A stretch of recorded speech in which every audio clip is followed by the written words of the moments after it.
Welcome, everyone. Good to see you all in this period of summer. I know we have a lot of vacations going on, but as those of you know, these lunch bunch sessions are always recorded, so we can go back and take a look at them and experience them again as we need. It's always good to get together with alumni and faculty and staff and students and friends. Appreciate Ruth's coordination. For those of you whom I don't know, I am Bill Zish, the president of the Mines Alumni Board, 1979 graduate in mining engineering.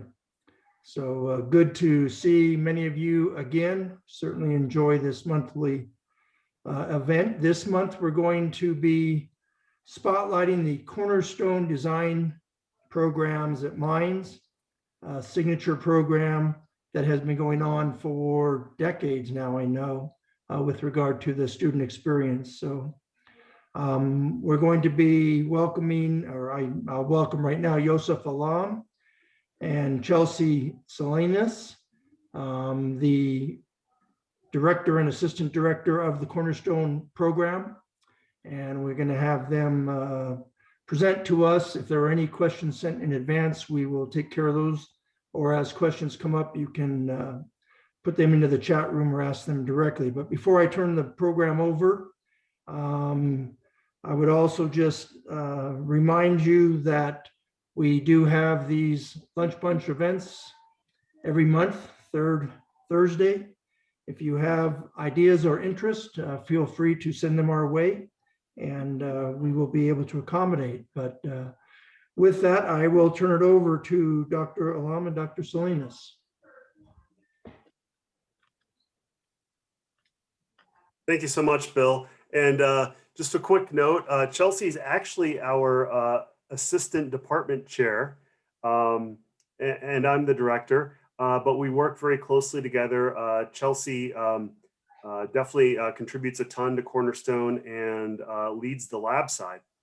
And I wanted to thank everyone for coming today and joining us. And as Bill alluded, Cornerstone Design at Mines has a long history.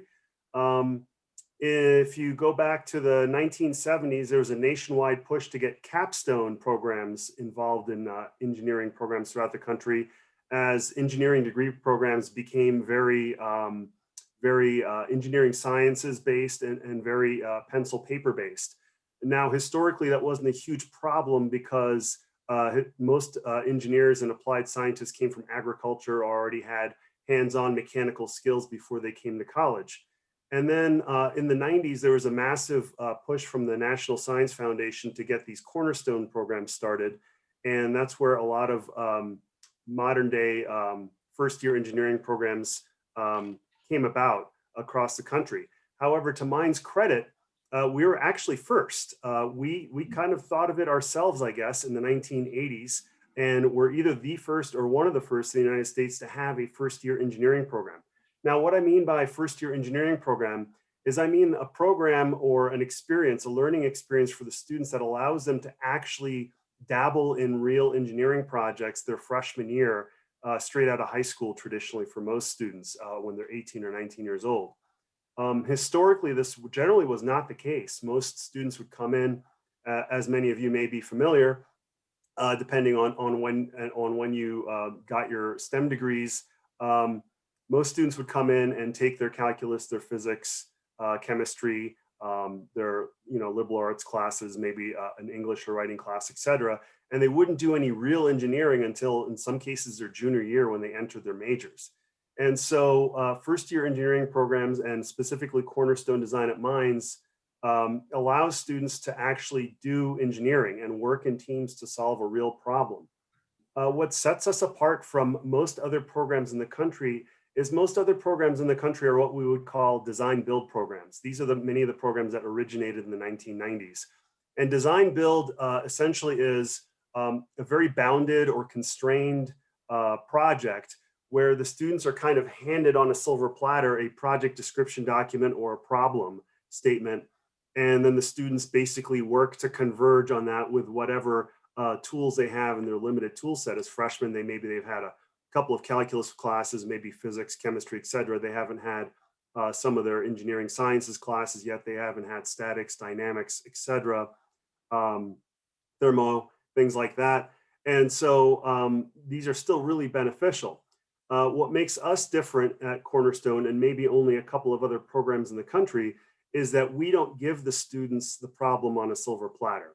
We have them define, basically research their own ill-defined problems, working with people in the community, stakeholders as we call them, perhaps subject matter experts, either here on the Mines campus or even in industry. And they have to actually scope and articulate and research their own problems. And we make them iterate on those problems. We don't let them just come up with one draft and that's what they're going to work on. We actually have them go back and forth with stakeholders and people who are actually experiencing the problem, people who are experts on maybe some of the prior solutions in the problem. And then after some weeks, they settle on a problem definition, and that's what they end up working on for the semester.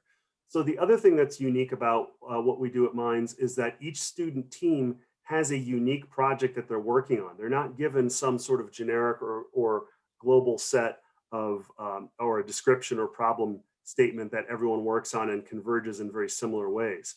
In fact, one semester we had an experience where we overbounded our call for proposals, and our students, being as brilliant as they are, about 60 or 70% of all the students in the program, and that's about 600 or 700 students per semester, converged on very similar solutions.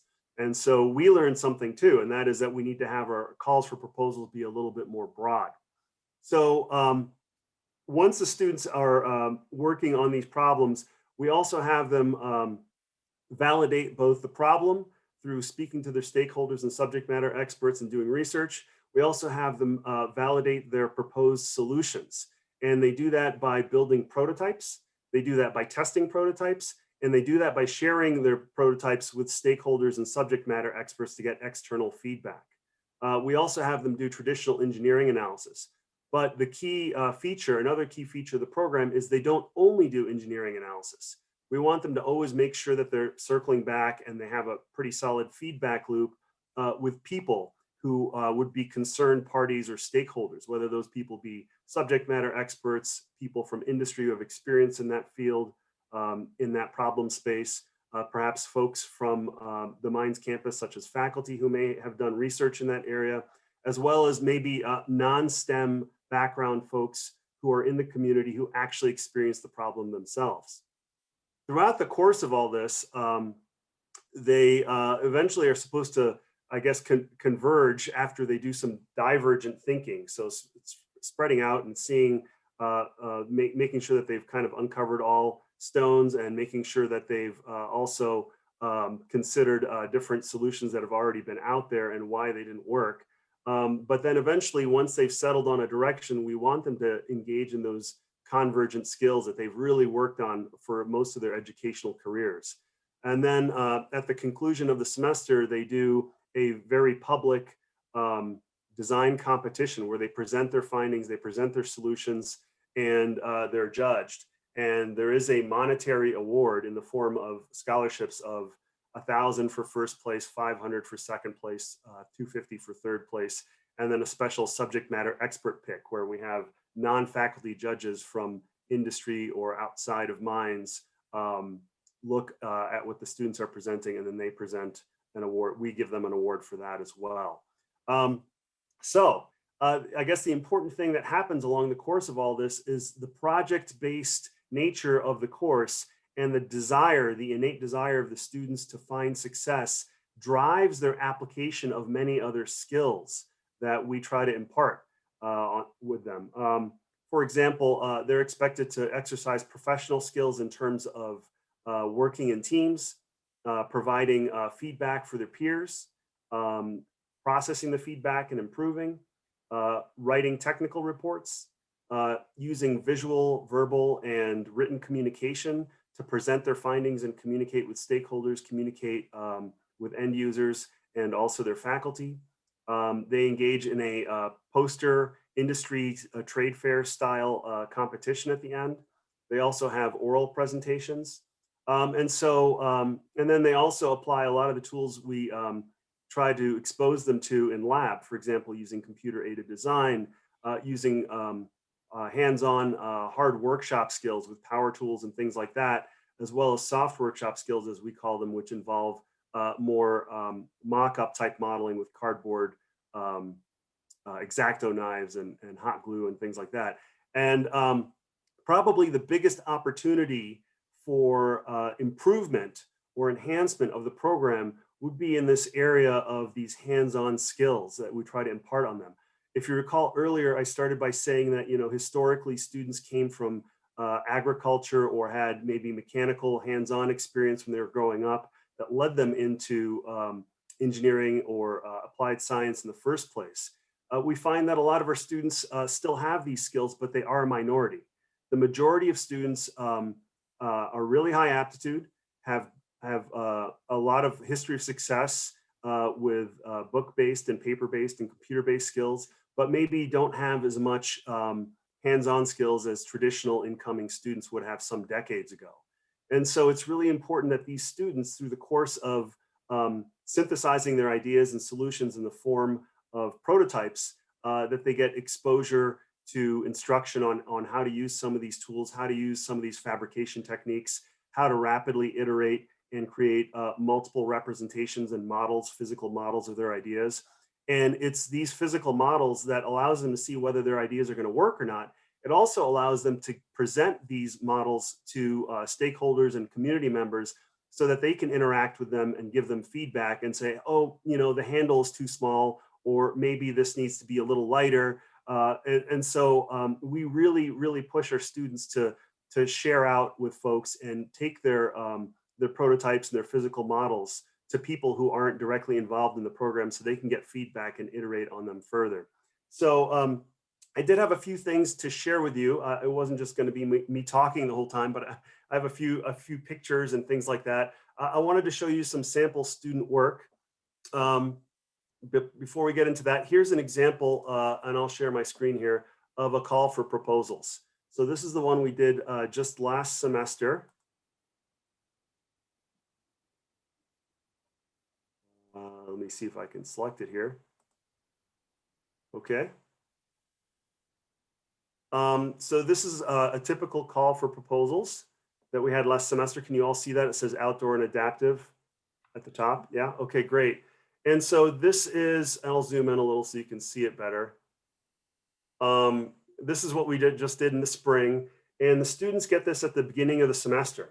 This is basically like what would be a project description in more design build oriented courses, whereas we like to see ourselves as more design thinking and wicked ill-defined problem solving.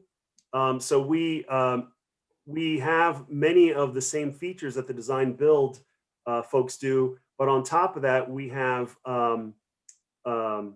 the design thinking, open-ended problem solving, and ill-defined problem definition as well.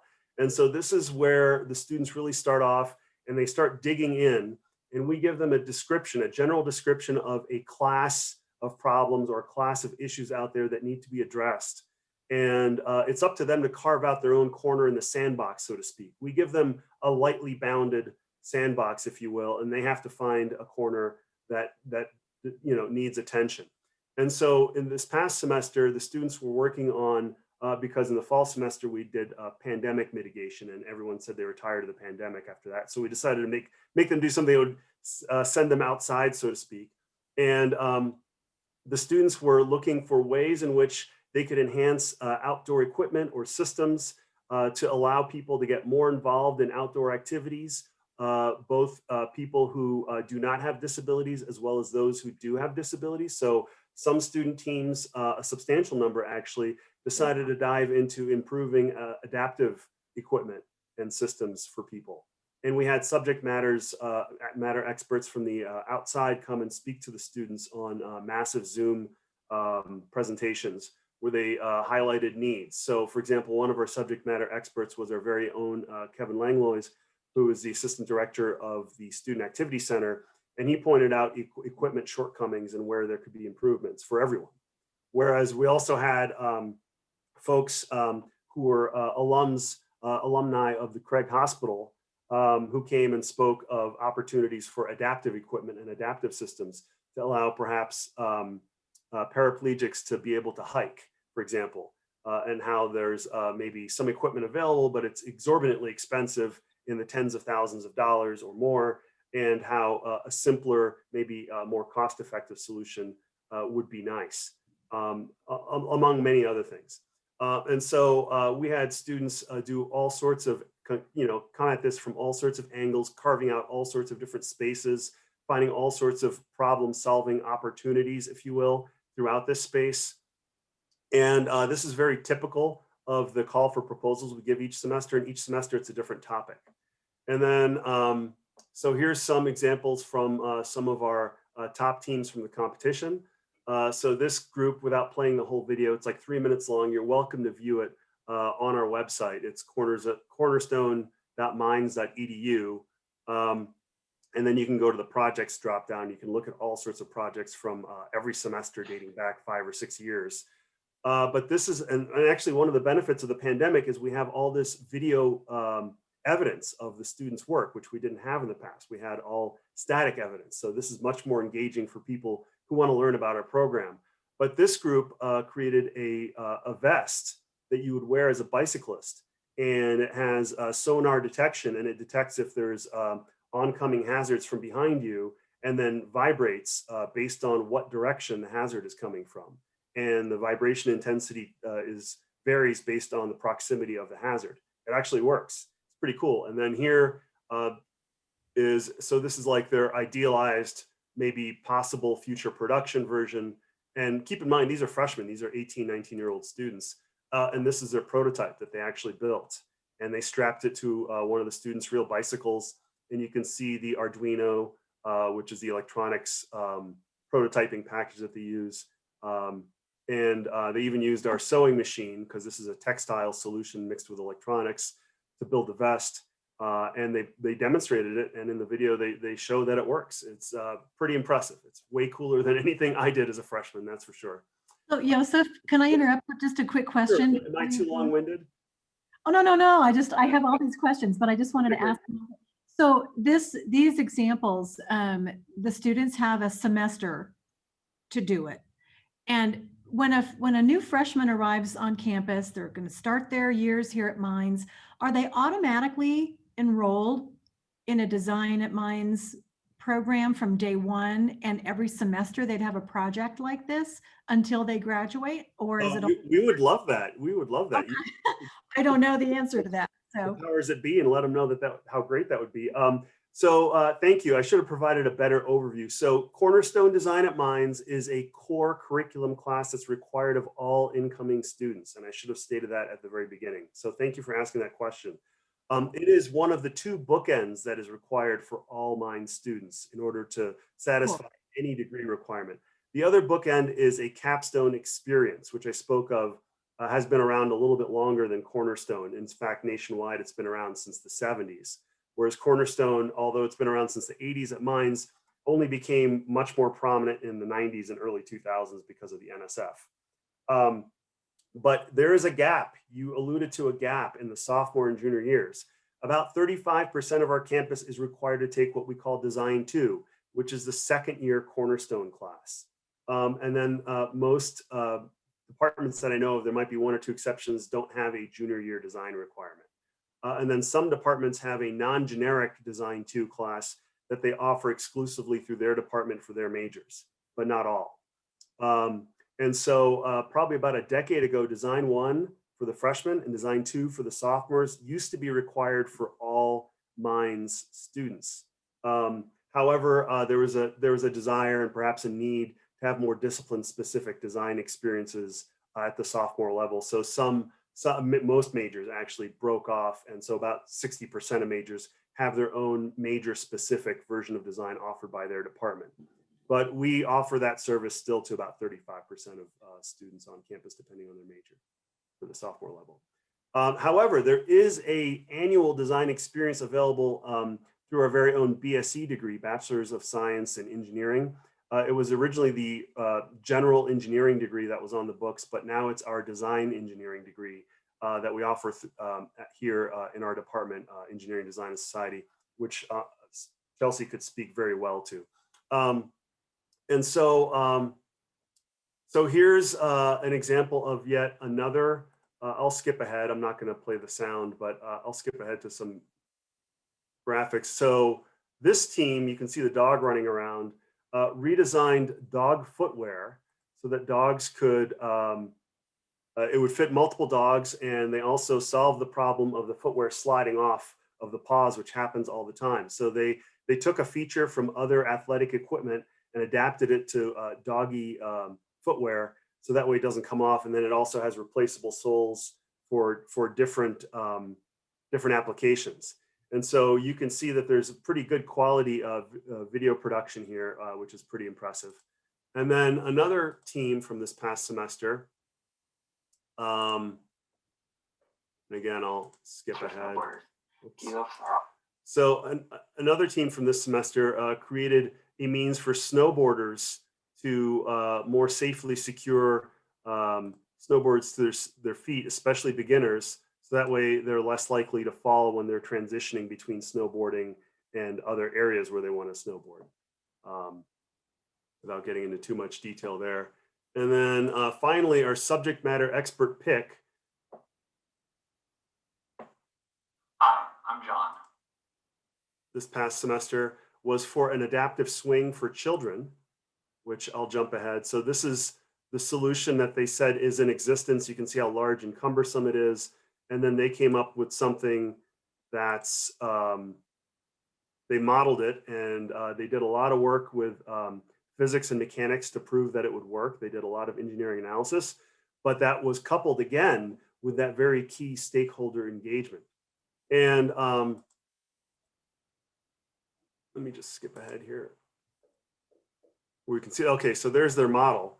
So they actually came up with a design that would be a lot less cumbersome, a lot lower of an investment that really works, that allows someone who doesn't have control of their legs and ability to sway their mass around to be able to swing using their arms, which is pretty neat. And they did all the research behind that. So all of this is possible because the students are able to work in our workshop facilities and build these prototypes and iterate on these prototypes. This is kind of an area where we have a lot of opportunity. So our little workshop area is shared with the whole campus, though it's primarily designated for the freshmen who are in this class. And with the new Innovation Hub coming up, there's an opportunity to stock this so that it has more capacity and maybe doesn't have 60-year-old drill presses and things like that in there, and features some updated equipment. And the area would be open to freshmen who would all then get training on how to use all the equipment and would use it in their freshman year for our Cornerstone Design at Mines Design 1 class, but then would have open access for the rest of their collegiate careers to be able to come back and work on other projects. We do have, like, sometimes sophomores and seniors coming back to use our wood shop. We have people from around campus working on projects for whatever student organizations or courses that they may be in. And the reason that they know about the space and are able to use the equipment in the space is because they receive training through us, through their experiences in the Cornerstone program. And they know that it exists, and they feel confident enough to come back and use it for future endeavors and projects. And so all of these student projects are made possible by this ability to fabricate and use their hands-on skills, if you will, to iterate through different design possibilities. Now, what's kind of impossible to capture and show you today is all the little baby steps that went along the way, without showing you some really rough videos of past student efforts. So if you look at, if you experience the course through the semester as a faculty member or even as a student, you'll see the many iteration points and the many times they kind of return to the workshop to continue to refine their ideas, maybe add a handle in a different position, or create better mounting, or increase or decrease the size based on stakeholder feedback and things like that. And so we're really happy that we have the opportunity to provide the students with this opportunity to do real engineering the freshman year and kind of confirm their career pursuits and things like that. So last thing I wanted to show you is some of our outcomes. This is like the more boring stuff, I suppose. But here's a list of what we expect the students to be able to do. And again, I will zoom in so you can see that better. So we have, it'll let me zoom in, apparently not. Control plus, no, okay. But we have identify, break down, and define open-ended problems. So this is part of that ill-defined problem thing. So these are semester level outcomes, researching it in the context and background of problems and solutions. So we expect them to do site visits, interview people, ride-alongs, maybe even do a simulated participation where they work alongside with their stakeholders to fully understand the problem. Design solutions through a cycle of testing, refining, iterating, and feedback. So they spend a large chunk of time doing that on their own. We try to give them some time during class, but most of the time they're meeting with their teammates outside of class to go to our workshop to do that stuff. Another thing that's in our workshop that I forgot to mention is we also have testing equipment. So they can test tensile strength and compressive forces. They can also test for torque to make sure that things can be operated easily by users or that things will withstand typical daily use forces. They can also test for temperature, things like that. Equitably contribute to team efforts from start to end on a collaborative project.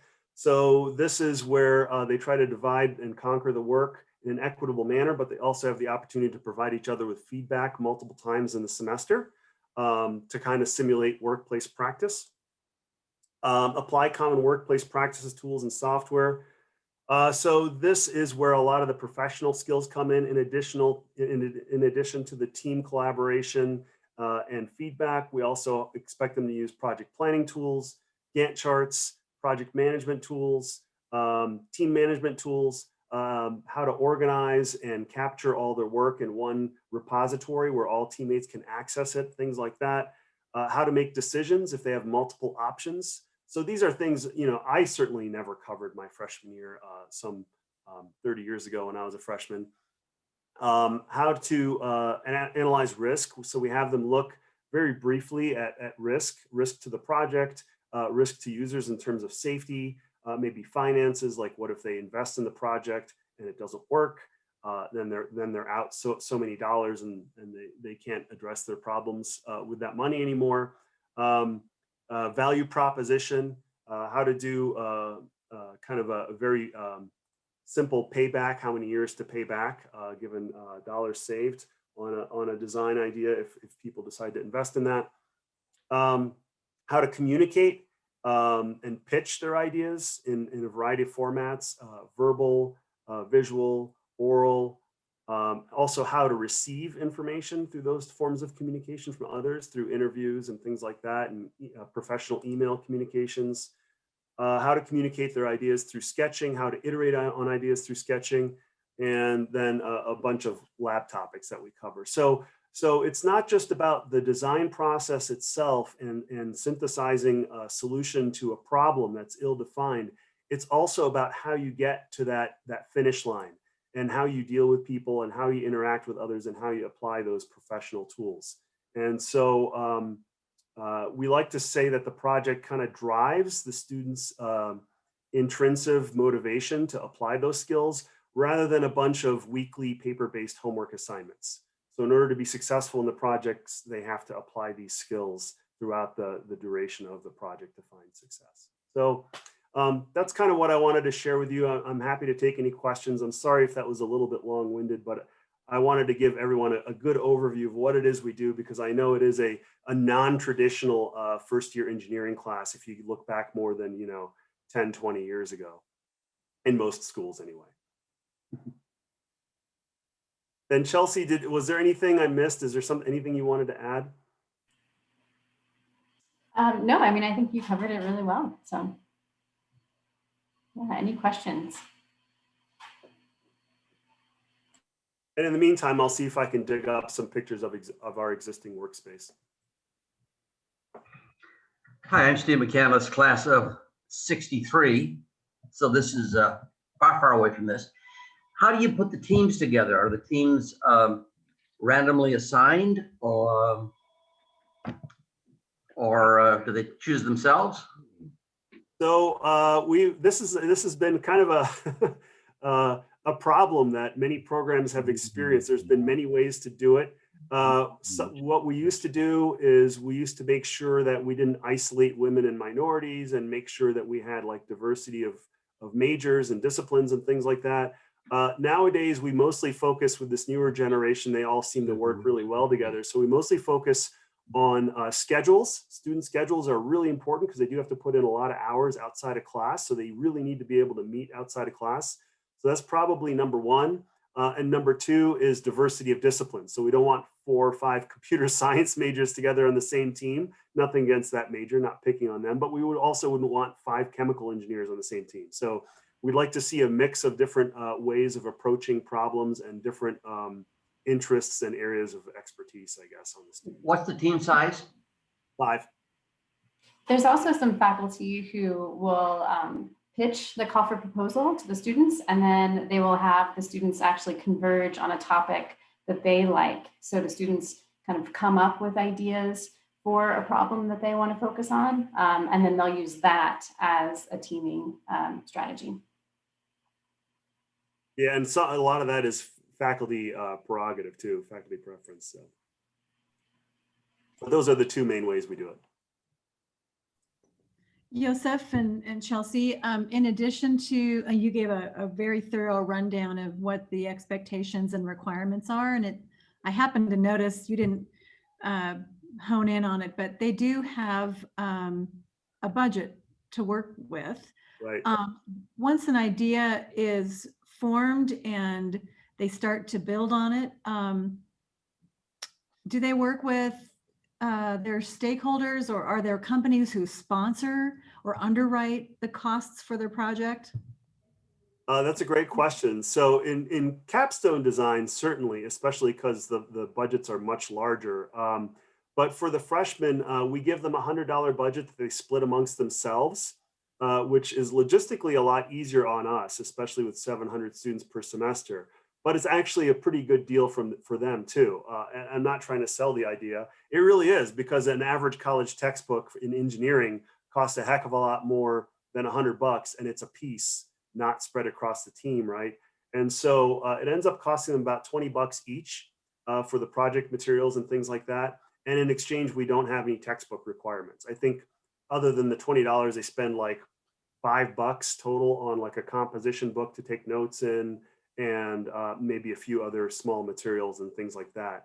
The only other thing that costs them money is poster printing. So pre-pandemic, instead of video presentations, we had, as I mentioned earlier, a trade show style or poster conference style, if you're an academic, poster presentation, and that's where they would do their design competition at the conclusion of the semester. Poster printing costs about $50. So that ends up being split 5 ways as well. So in total, they spend about $35 in the semester, whereas a single college engineering textbook is well over 100. So it's still a pretty good deal. One of the things we're looking forward to with the Innovation Hub also is we hope that there'll be a small room dedicated to printing services. And so a couple poster printers in there would allow us to kind of have full control over that, but also kind of centrally from our own budget pay for the poster printing and maybe alleviate the students of that burden as well. The students are also really great about building things on scale too. So our students are incredibly innovative and creative with their solutions that they come up with, things that can be very massive in scale, but for them to test and simulate, they will build them at kind of more of a lab benchtop scale to demonstrate that it's functional. So the pricing of $100 per team can help to create some smaller prototype that then the students actually have to go through and evaluate the cost of a full scale model. And to piggyback off of that, we've had a lot of students where they, because of the size of the solution that they would be doing in a real world scenario, must be scaled down for their prototyping budget and also the facilities we have, students will take it upon themselves to learn analysis techniques that aren't covered till like their junior years. So we've had many students as freshmen, 18-year-olds, who will build the prototype, and because they can't prove that it'll work because of its small scale, we'll ask them, you know, how do you know it's going to work? And so they'll take it upon themselves and teach themselves finite element analysis, which is something they won't learn for a long time. I had a team once, they had a solution for bridge freezing over involving some sort of special covering and things like that.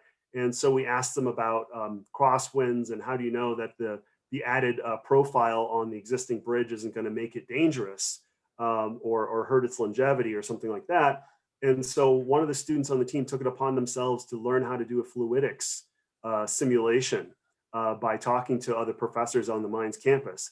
And so the prototype really drove them to do other things above and beyond that they wouldn't have otherwise done. And fluidics is normally a much higher level of class. And so it was pretty great. Yeah, that student team got an A on the project, certainly.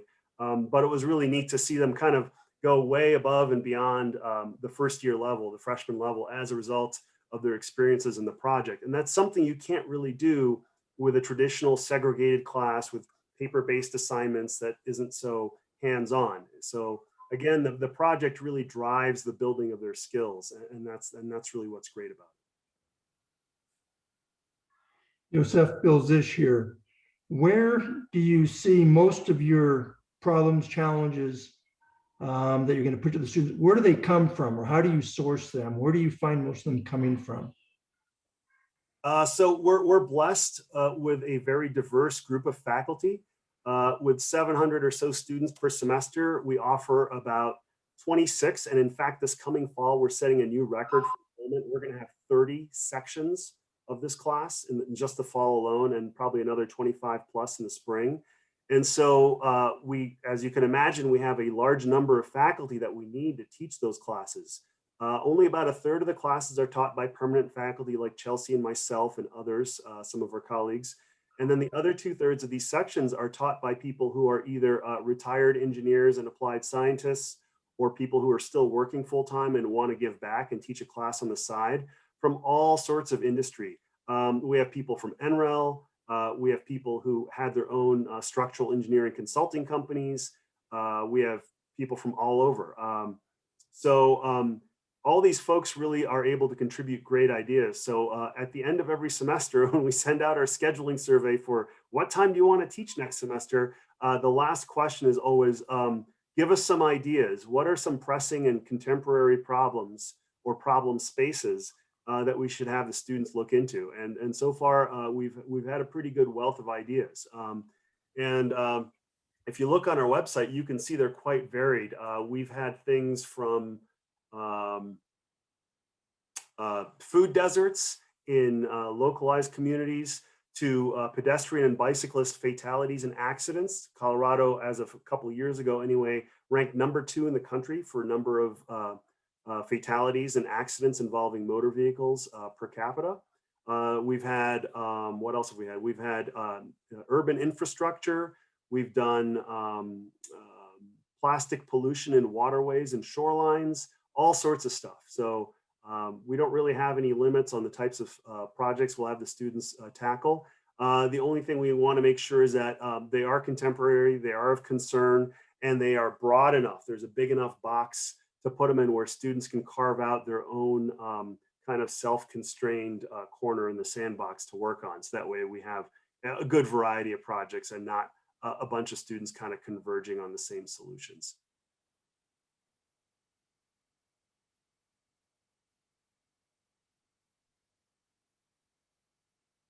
Any other questions?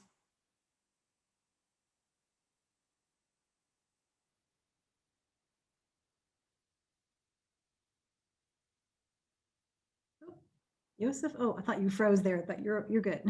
Okay. I'm just not moving much. Oh, there you go. Here are some smaller images, but they are images of our current space. I'll try to zoom in before I share my screen and so you can see them.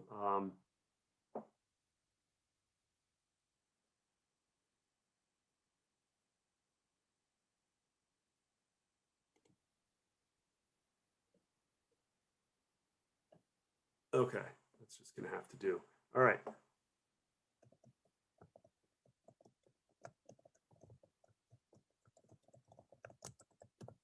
And so this is on our website if you want to peruse our website. The upper image, I don't know how big that is on your screens. It's probably small. But this is what we call our digger design area.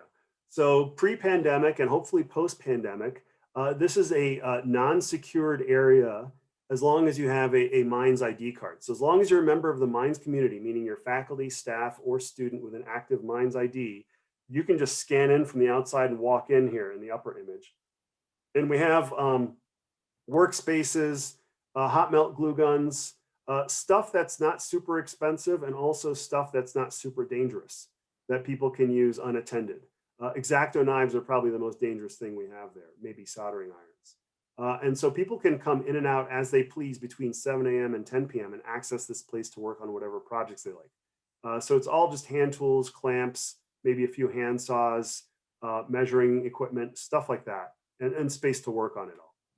In the bottom photo, that's where we have standing and handheld power tools, generally stuff that's more dangerous and also more expensive. And so that space is always monitored whenever there's students in there. And so that space is accessed from within the space you see in the picture above. And it's only open if there's a student employee who's a certified workshop supervisor. In other words, they're safety trained, they know what to do if something happens, if someone cuts themselves or what have you, God forbid. Fortunately, we've only had 1 or 2 incidents in the 6 years that I've been at Mines, so that's a pretty good safety record. We always try to strive for 0. But this is where students have to come in and they have to show that they're safety certified. They have to get 100% on our safety quiz. And they have to also know how to use all the equipment in the room. And so those are the 2 spaces we have now. If you can imagine, they're a little small for 700 students actively taking the class, and also simultaneously the rest of campus that may, randomly want to access the space throughout the semester for their own projects. And that 60-year-old drill press, you can actually see that in the background. I didn't realize it was in the picture, but in the left-hand side in the very back there, that's the drill press, circa 1969 or 70, I think. Still works. They don't build them like they used to. I don't think if you bought a drill press today, it would last that long. Oh my goodness.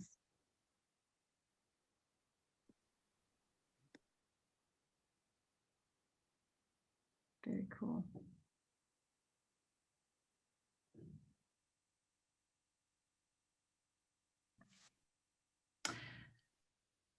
Hi, Joseph and Chelsea. This is Natasha with the foundation. I just wanted to point out with the Labriola Innovation Complex, I know that space there on the main floor, and we can certainly share in the chat some information that shows some of the drawings or the renderings of the new space for those who are interested, and that space right now is currently being prepped, and construction will be going full blown here in November, but they're doing some utility work there sort of in that space in the campus behind the Geology Museum and next to the McNeil Hall. Can you kind of, I know that you're showing your current space now, but in terms of how that's going to start out in terms of just bringing more possibility, more students to be able to work together at one time, or kind of can you talk a little more about what you're envisioning and hoping to accomplish there in the new Labriola Innovation Complex? Sure. And we're so excited about that space. So over the past year or 2, members of the architecture and facilities folks, as well as mechanical engineering and engineering design and society, Chelsea and I's department, we've gotten together and we've come up with like the ultimate list of stuff that would fill this space nicely. Much of the equipment you saw in the pictures I just showed you, plus additional things to allow the students to do better prototyping, add additional capacity and things like that. But more than just what's in the space itself, its location, as well as just the way it's oriented and the way it's co-located with McNeil Hall is just really inviting. And folks going to football games are forced to walk by the space and see what the students are actually doing with their hands, what they're actually creating, synthesizing on their way to sporting events and football games and stuff like that. So the location on campus is also key, as well as the open air nature. So the idea is that it would be lofted on the upper floor so that folks can look down and see the workspaces. And then there's dedicated spaces for classroom instruction for students who are first coming and for example, in Cornerstone and learning to use the equipment, as well as open workspaces that are open access for folks once they're safety trained and have been certified to use the equipment, that they can just scan in and come in and work on their projects and things like that. And that goes with a space for dedicated management personnel to oversee. So right now, the spaces I showed you in the pictures earlier are basically run on a volunteer basis by EDS faculty, even though it's not technically part of their jobs, but we've always had great success in finding people to help run the space. So having dedicated experts, maybe a machinist or someone with a lot of experience, a tradesman of some sort, running the space will be great as well. Finally, also like being co-located with McNeil, which is where we host our classes in the gorgeous and brand new McNeil building, allows the students to kind of commute, if you will, just a few feet away to go work on their projects after and before class, and perhaps even during class. In our current facilities, in the engineering annex, what we historically did is we had the classes in the engineering annex, which were packed pretty tight. And then during certain open classroom sessions, we'd walk downstairs, which required walking out into the alley, into the spaces that you saw in the pictures for the students to work on their projects. And so having McNeil and the Innovation Complex co-located allows us to replicate that practice that's been successful over the years and allows students to go work on their projects while other members of the Minds community get to kind of see what they're working on and see the work in progress and in some cases finished products of their physical designs. And so the whole plan and the layout and the way it's being presented to the Minds community and people external to Minds who care about Minds, I think is fantastic because it really exposes what the students are doing here on the Minds campus. I would guess that you've already brought this up, and I'm sure Natasha is closer to this certainly than I am, but I could see a lot of our local alumni saying, hey, sign me up. I want to come tinker in the wood shop. I want to help students. I want to be a mentor. I have all this experience to share. Let me at it. You know, once you're a tinkerer, always a tinkerer, right? It's just who you are. It's part of you. And I would bet we'd have some alums who'd be very interested if it would be appropriate and with the proper training and such to have, to relieve your EDS faculty volunteers of that and have some of our alums come and fill that role. What a cool connection that would be. Absolutely. Yeah, that's one thing that we're really looking forward to with the Innovation Complex is that not only is the space going to be accessible for our students, and by accessible, I mean that the students feel comfortable actually going in and tinkering as opposed to thinking like, no, I can't do that. I don't have the proper training, or I'm not really sure how to run a 3D printer. We want to make sure that the space is inviting and open for them to come in to work on class projects, work on projects outside of class, to really be innovators and creators, and bringing in alumni, bringing in people from outside in the local community. I think that would be a great thing. So that I think that really speaks to all of our Minds at 150 goals.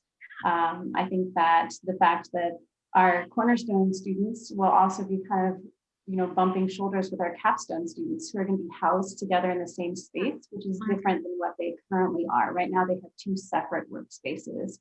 So providing that opportunity for the students to kind of interact in that way.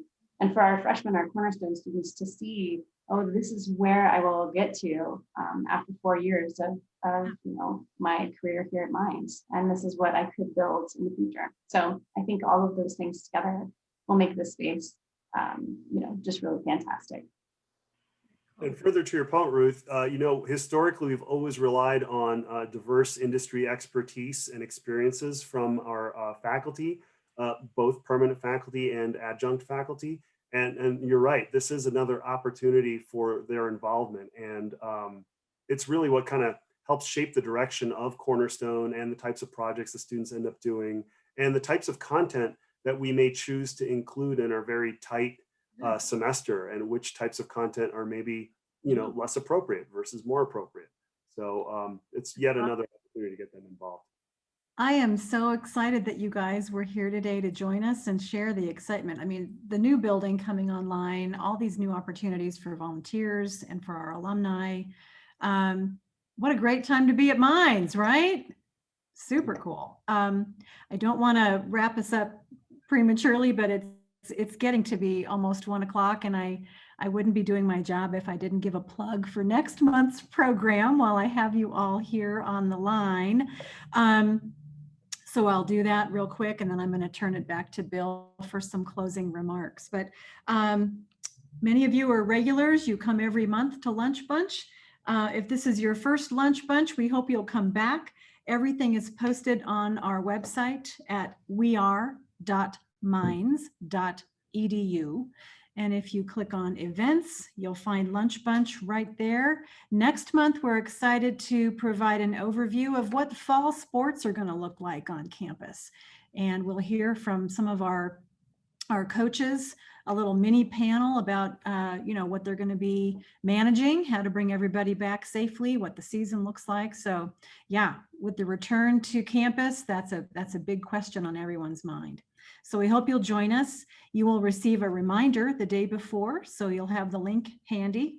And with that, I'm going to turn it back over to Bill to close us out. Very good. Thanks, Ruth. Yosef and Chelsea, just thank you very much for being here and your time. And the way you described and presented this was really helpful to those of us who aren't in the program. I personally have heard of, these programs and the Cornerstone and the Capstone before, but the way you laid it out was really helpful to understand what's going on and also maybe where we may help and where you need support. So hopefully that's something that we all can benefit from. It's some really cool things you're doing with 18-year-olds, which that in and of itself is quite an accomplishment. So kudos to all of you and to the students and the staff and admin and all that to support this. We really appreciate you taking the time, and thank all of our others for joining us. Thank you all. Can I provide one last 20-second plug? So Sure. I'm sorry, it'll just be real quick. In our Design 2 class, we're always looking for new projects. So instead of giving the students one central project, we have folks who have real problems that need to be solved from their local work, or even like sometimes personal pet projects in many cases. And so each student team gets their own real life client at the sophomore level for Design 2. So if I could real quick, I'm just going to pop in a quick link here. If you're interested in submitting a project for Cornerstone Design 2, we're also always looking for project ideas in the sophomore level class as well. So I'm just going to paste that link in, and thank you all so much for your time and for listening to us. Thank you so much, everybody. Have a great rest of your day. And thanks again for sharing your email addresses to Chelsea and Yosef. That's very helpful. We'll see you all next month, hopefully. Thank Go you. Tigers. Woo! Bye. Thanks. Thanks, everybody. Take care.